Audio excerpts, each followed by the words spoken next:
Hey there, marvelous mom. Welcome to week 2 of this Flourish in Friendship series. And if you missed week 1, you might want to go back and listen to it. It's where Marnie Collier and I sit down and have just a wonderful reminiscent time about the good, the challenging, and the restorative nature of our friendship that has endured for over 20 years.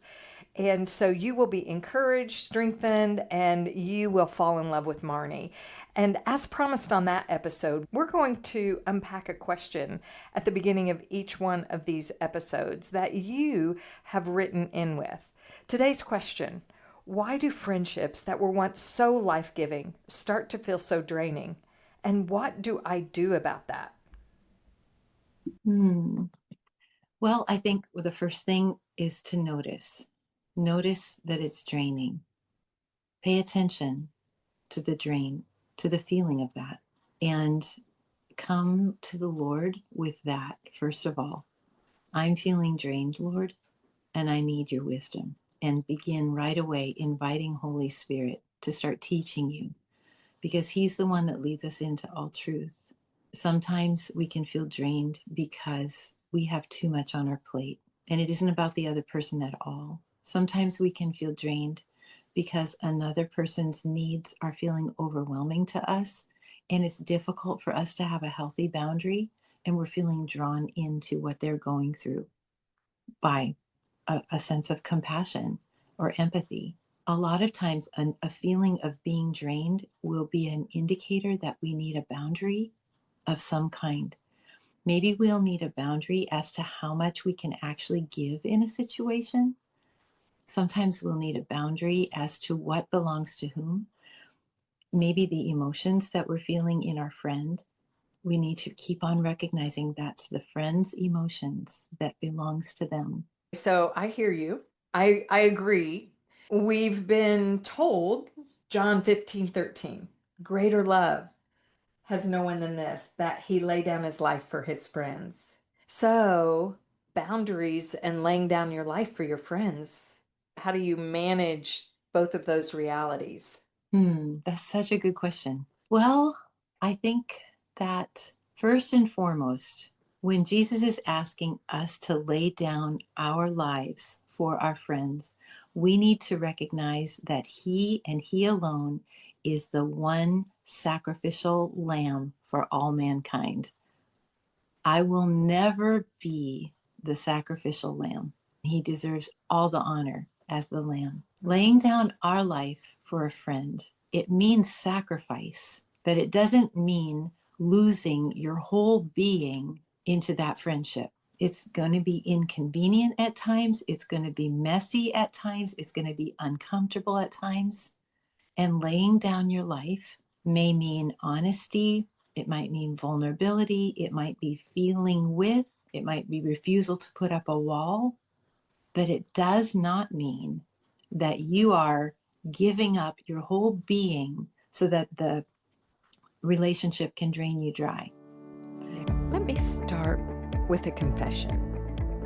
A few years ago, I found myself standing in the middle of a room filled with amazing women.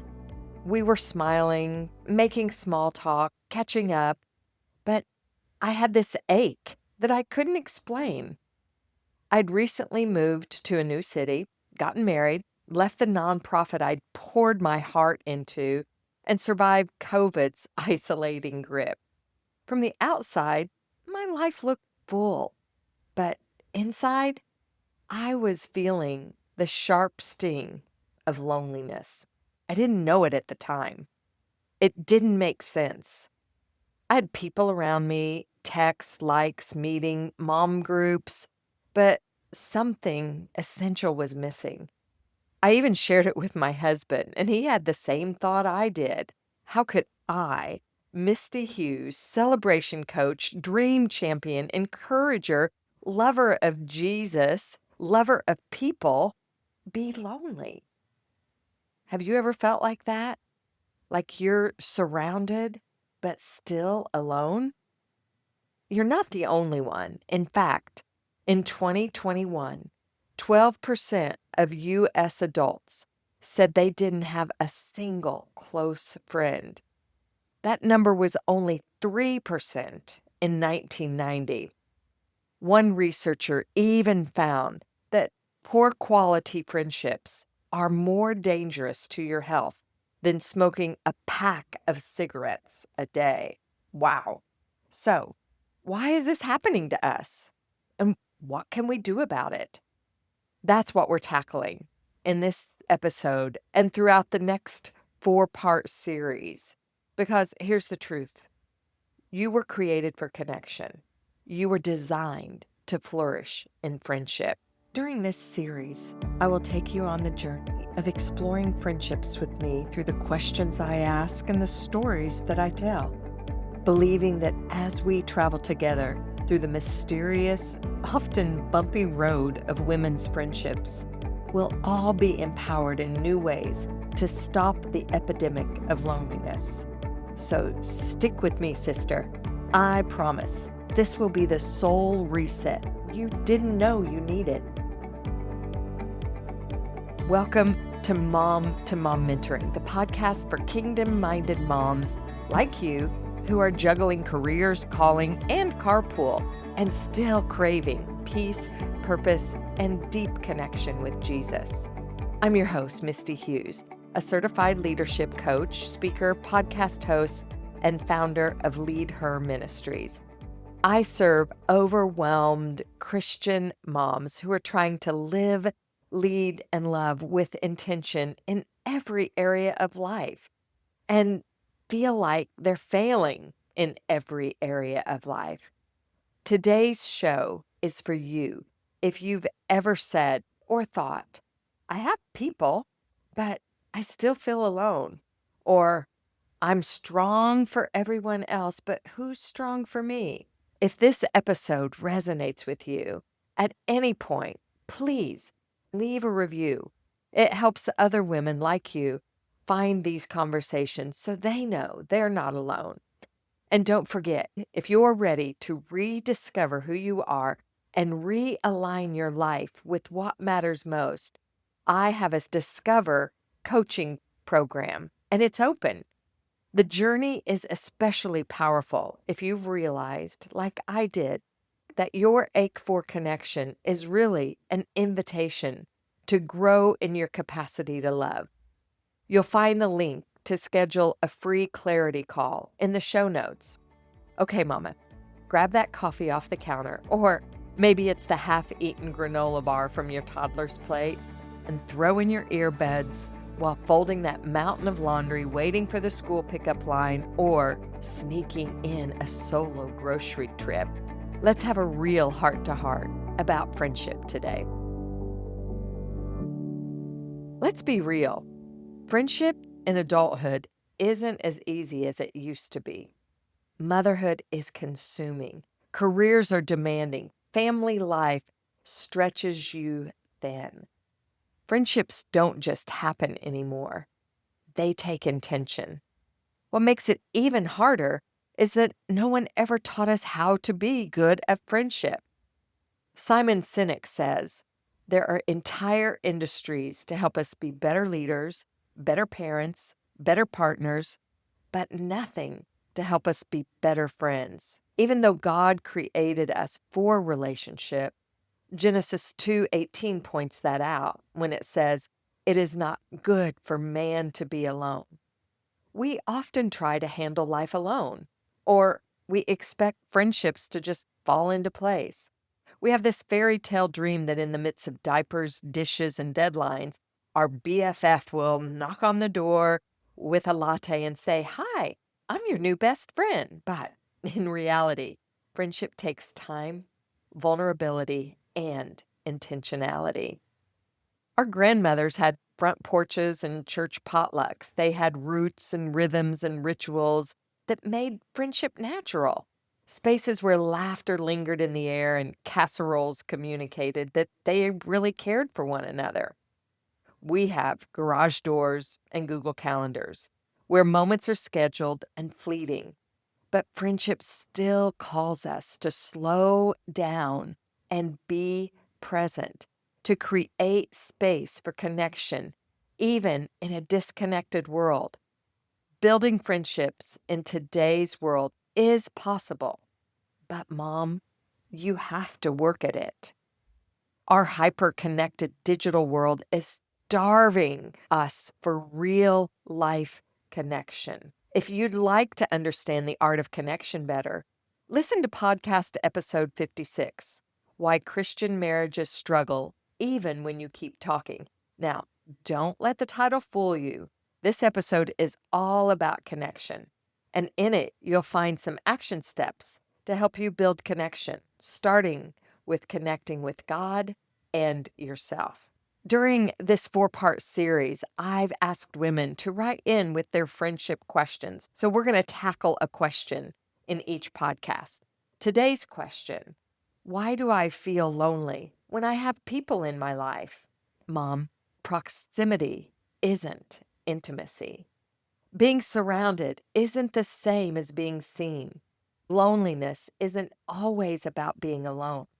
It's about not feeling known. Mother Teresa once said, loneliness and the feeling of being uncared for is the greatest poverty. That poverty is growing. Wanting to be known, seen, loved is as old as mankind. But there are current trends and challenges of our modern age that are hindering our ability to be known, seen, and loved. Let's look at some of those. Social isolation is rising across every age group. Smartphones, social media, and post-pandemic habits are pulling us apart. The COVID pandemic exacerbated an already existing trend towards social isolation. But there are other reasons. Did you know that moms today are spending twice as much time with their kids than previous generations? Well, this is wonderful. If you pause, you realize we all have only 24 hours in a day. And if you're spending more time with your child, that leaves less time for other things. If you're working full or part-time in ministry, trying to maintain a healthy, thriving relationship with your spouse, well, it all leaves little time for friendship. Also, more women are marrying later and moving more often, making long-term roots harder. Couples and families have moved away from the ongoing social institutions, such as church, clubs, even staying at the same work for years. Americans are now more likely to make friends at work than in any other way, but they're also changing jobs more than ever. You do the math on that one. We've replaced the deep and slow work of building real relationships with convenience, comparison, or silence. But we were never meant to walk alone. You don't have to look very far in the Word of God to see how important relationship is to the Father. Genesis tells us it is not good for man to be alone. Ecclesiastes 4 says, two are better than one, because they have a good reward for their labor. For if one falls, one will lift the other up.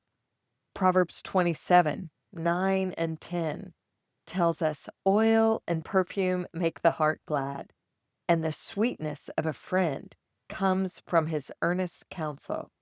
Better is a neighbor who is near than a brother who is far away. You see, God is not only pointing out that relationship, friendship, community are important. He's also telling us the kind of friends to look for, to surround ourselves with. Proverbs are full of the kind of friends we should pursue. Proverbs 13:20 tells us, whoever walks with the wise becomes wise, but the companion of fools will suffer harm. This is one of the many things that are forming us into the women that we are. I used to tell my kids, I can tell a lot about the state of your soul by who your friends are. The same is true of you. In a discipleship study, called Practicing the Way by John Mark Comer. There's a formation audit that explores 6 areas that are shaping your life. The first, friends and family. So take a minute, pause, and reflect. What kind of people are shaping your life? Who are the 5 people that you spend the most time with? Mom, knowing these truths does not remove the ache, but these truths give us some things to consider. Understanding our relationships is a step, but beloved, to sit in the ache, giving in to despair and discouragement without asking the hard questions, that's just not God's heart for you. Over a decade ago, when my youngest son launched into adulthood, I was deep in physical pain, laid up in bed. I was spiritually dry and isolated. I saw a desert before me, and I sensed Jesus whisper, "Will you walk with me here?" John 6 came alive. It tells us when others left Jesus, he turned and asked the disciples, "Will you leave too?" And Peter said, "Lord, where would we go? You have the words of eternal life." That verse anchored me to take the steps into that season with Jesus. It was during that time that I found a book by Elizabeth Elliot, The Path of Loneliness. She wrote, "Our loneliness cannot always be fixed, but it can always be accepted as the will of God for now, and that turns it into something beautiful." Jesus wasn't trying to deliver me from loneliness, quite the opposite. It seemed that he was inviting me into this desert of loneliness. As I took each reluctant step, I remembered that the desert places are typically where the Father takes us for lasting transformation. I wanted to be like the Shulamite from chapter 7 of Song of Solomon. It says she comes out of the desert leaning on her beloved. It was in the desert that she learned to lean on him and not her own understanding. Well, that pain became a place of transformation. The desert wasn't punishment, it was an invitation to develop my ability to lean on Jesus in a new and deeper way. Fast forward, post COVID, in a new city, remarried, launching Lead Her Ministries, I found myself surrounded by people, but feeling alone, feeling that ache again. And this time, I knew not to run from the ache, but to run to Jesus. I began to explore it with him. I realized I'd let my friendship with Jesus go a bit quiet. I'd poured all my energy into all the new relationships, learning to be a wife after 22 years of singleness, reconnecting with my kids, becoming a stepmom, but Jesus was calling me into a more season, more connection, more intentionality, more love. So we started going on long walks again. I explored new books on friendships of women, and I came across these words of Shasta Nelson. She's the CEO of Girlfriend Circles and author of Friendships Don't Just Happen. She says, loneliness is not about social skills or likability. Loneliness is a signal. It's an invitation to recognize that our hearts have more capacity to love. That made me stop. I realized that God was inviting me yet again. This ache, was it an answer to prayer? See, I have been praying for as long as I can remember. Father, let the love that you love the Son with be in me. It's out of John 17. I thought, maybe this ache, again, wasn't punishment. Maybe it was about sitting and embracing loneliness, or maybe it was preparation. Jesus had been increasing my capacity to love. He had been pouring love into me to love others with. And he was inviting me to recognize this loneliness was really a signal that my capacity for friends had increased. So, you know what I did? I began to evaluate my friendships. I'll talk more about that in episode 3 of this series on women's friendships. I'll also be giving you some tools and maybe tips on becoming an intentional friend. As we bring today's episode to a close, I hope you found hope in the midst of your ache and feel confident and equipped to explore women's friendships with me over the next 4 weeks. I always like to leave you with just one thing to consider as you move through your day or the week. Here's your one thing. Where in your life are you feeling disconnected? And what would it look like to let Jesus fill that gap first? What would it look like to take Jesus by the hand and let him lead you? Jesus is the ultimate friend. He's always faithful, always present, always inviting. And we're going to explore more of what friendship with Jesus looks like and how he turns our paradigm of friendship upside down and inside out. But if this episode stirred something in you, I'd love to talk. If you're longing for deeper connection, clarity in who you are, alignment with who God created you to be, then this is your invitation to take that next step. As you discover who you are empowered to be that kind of friend you are seeking. You can book a free clarity call and we can chat more about it. The links are in the show notes. Are you ready to change the world one heart at a time? Let's end this loneliness epidemic. You can help by leaving a review, following the podcast, and sharing it with a friend. Next week on the podcast, we are diving into friendship according to Jesus. We'll unpack how Jesus models real, radical friendship and why it's the key to healing your heart. Until then, remember, you are made for connection. You are created to shine. And when you shine, you give others permission to shine too.